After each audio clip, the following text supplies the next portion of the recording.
Hello, thank you very much for watching. I am Nikolai. I am going to present Pasta-schutta, a dish I grew up with in South-Tyrol.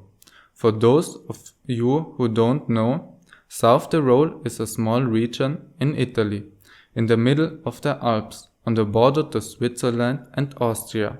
We are a German minority and used to belong to Austria.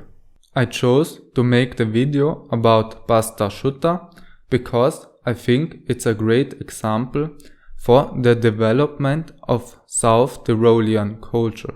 Pasta-schutta highlights many aspects of South Tyrol's ambiguous history between Italian and German culture, their conflicts, and how they grew together. Tyrol was inseparable ever since, but in the Treaty of Saint-Germain, Trentino and South Tyrol were granted to Italy and abruptly incorporated in the Italian state. Harsh policies by the fascist government against the people of South Tyrol to Italianize South Tyrol and to diminish the German minority led to despise against Italian culture. Nationalism and strong identity as Tyroleans rose within the German population of South Tyrol. Effects of the First World War and discrimination left many people in poverty. In this situation, many girls took the opportunity to go to work for households of rich Italian families. They would work also in the kitchens and learn Italian cuisine and Italian customs. As these girls grew up, they would come back to their homes and marry, become mothers and manage the farms. They would introduce Italian customs to the local communities.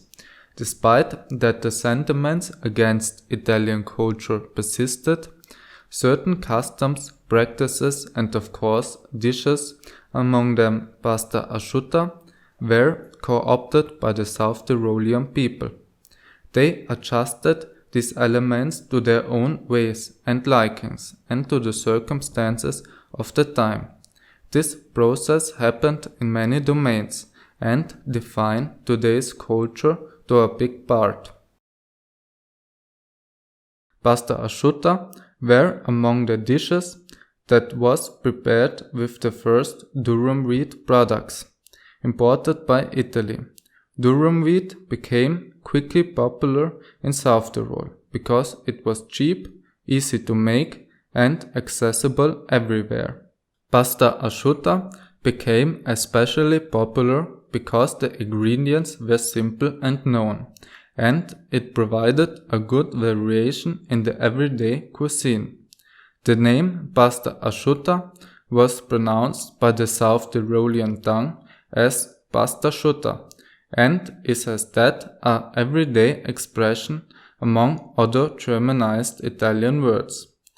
It was cooked with simpler ingredients than in Italy, and nowadays we understand under Pasta-schutta something slightly different than Italians.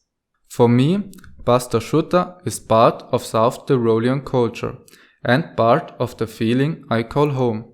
It reminds me of the ways of old school people from the village, but also how cultural exchange can enhance people's lives.